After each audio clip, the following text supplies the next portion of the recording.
আপনি কি প্রতিদিন 5 ওয়াক্ত নামাজ পড়েন, কিন্তু নামাজে দাঁড়িয়ে দুনিয়ার হাজারো চিন্তা আপনার মাথায় ভর করে?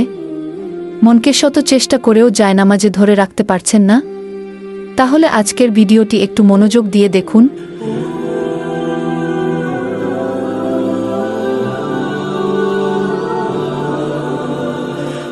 কারণ রাসূলুল্লাহ সাল্লাল্লাহু আলাইহি ওয়াসাল্লাম আমাদের এই সমস্যার সমাধান শিখিয়ে দিয়েছেন। নামাজ হলো মুমিনের মেরাজ এবং মনের শান্তি পাওয়ার সবচেয়ে বড় মাধ্যম। কিন্তু যখনই আমরা নামাজে দাঁড়াই, খিনজাব নামের এক বিশেষ শয়তান আমাদের মনে দুনিয়াবী সব কাজের কথা মনে করিয়ে দেয়। নামাজে অলসতা এবং মনোযোগের অভাব আমাদের ইবাদতের স্বাদ নষ্ট করে দেয়। নামাজে পূর্ণ মনোযোগ ফিরিয়ে আনতে 3টি কাজ করুন।